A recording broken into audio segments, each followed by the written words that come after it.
سلام عرض میکنم خدمت همه دوستانی که این ویدیو رو میبینن.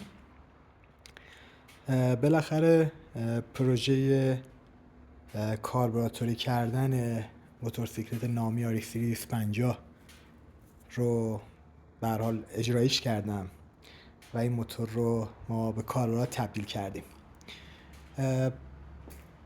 حالا توی این مرحله فقط قصد دارم بگم که چه کارهایی انجام شده، چون تازه ما این کاری کردیم، هنوز نتایج قطعی رو نمیتونم بگم که چه تغییراتی رخ داده در عمل کرد، ولی اون چیزی که الان فعلا مشهود هست رو من خدمتتون عرض خواهم کرد، حالا تا ببینیم بعداً چه اتفاقی خواهد افتاد. اول بگم که چی کار کردیم. خب همینطور که مشاهده میکنید سخت‌ترین قسمت این کار ساختن این رابط بود که بردیمش تراشکاری. از 2 رابط مختلف استفاده کردیم، اونجا اندازه‌گیری انجام شده، همچین چیزی در اومد. حالا خیلی هم خوشگل نیست ولی راه دیگه ای نداشت فعلا. حالا اینو باز فکر کنم ببینم چی کارش کنم که این خوشگل بشه. عرضم به حضور شما یه کاربرات 250 گرفتم نو و به این رابط وصلش کردیم. اتفاقایی که توش افتاده،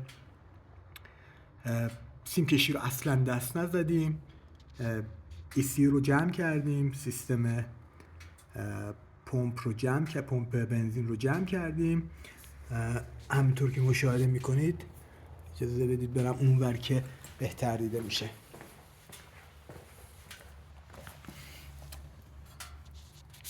اون بالا شیر بنزین کار گذاشتیم، باک رو به هیچ عنوان دست نزدیم، زیر باک رو پلم کردیم، اونجا رو سوراخ کردیم، یه دونه شیر بنزین کار گذاشتیم و عرضم به حضور شما تنها کویل هم عوض شد. ECU رو برداشتیم، جاش یه دونه قوطی برق گذاشتیم و کاسه برق رو هم یک تغییراتی دادیم، ولی هیچی رو ما دیگه تغییر ندادیم. یعنی ما الان بخوایم این رو دوباره به انجکتور برش گردونیم، فقط بود کاسه برق رو عوض بکنم و بقیه چیزا رو بذارم سر جاش. حالا استارت خورش هم ببینین.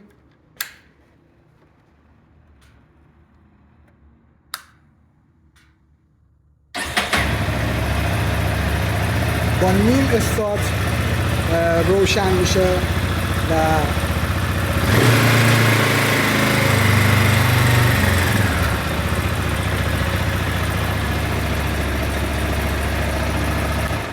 همینطور که میبینید همه چی کار میکنه، تمام آمپرا دور موتور، که البته اینا کارهای برقی بود که دوست عزیزمون های تنها که این کار رو انجام داد، این پروژه انجام داد، اون رو انجام داد. من واقعا نمیدونم چی کار کرده که دور موتور کار میکنه. من تقریبا یکی روزه که دارم این رو سوار میشم. چیزی که الان خیلی برای من مشهوده، گشتاورش فوق‌العاده تغییر کرده و بهتر شده و حالا واقعا اینو نمیتونم توضیح خاصی راجعش بدم، اینو واقعا باید خودتون احساس بکنید. اصلا احساس میکنی که انجین از یک قل و زنجیری رها شده، همچین حسی وجود داره، انگاری که موتور انجین یه عملکردش اصلا یه جور دیگه ای شده، یه حالت آزادی شده و این رو واقعا نمیتونم حالا توضیح خیلی فنی راجعش بدم، یه چیز حسی هست.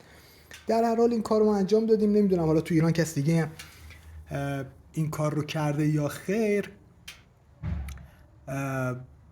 ولی به هر حال ما انجامش دادیم. من راضیم، فعلا خیلی از این حالت خوشم میاد. حقیقت چه بخواید یاد موتورهای 2 زمانه قدیم آدم میفته و اون نرمی موتورهای 2 زمانه رو شما قشنگ توی عملکرد انجین حس میکنی. تا حالا انشالله یه مدت بیشتر سوار بشم. مصرف بنزینش هنوز نمیتونم راجبش نظری بدم، عملکردهای کلیش رو هنوز واقعا چون خیلی باش راه نرفتم نمیتونم راجبش توضیح بدم. حالا انشالله بعد یه مدت دوره ویدیوی دیگه میگیرم و راجبش توضیح میدم. کار قشنگی بود، من دوست داشتم انصافا و دست دوستمون آقای مجتبی تنها هم درد نکنه که این پروژه رو اجرایش کرد. میگم فقط سخت‌ترین قسمتش همین ساختن این رابطه بود، بقیه چیزاش واقعا کاری نداشت. خیلی خوب، ممنونم که این ویدیو رو دیدید و اگر حالا سوالی چیزی بود باز من در خدمتتون هستم. خدا نگهدارتون.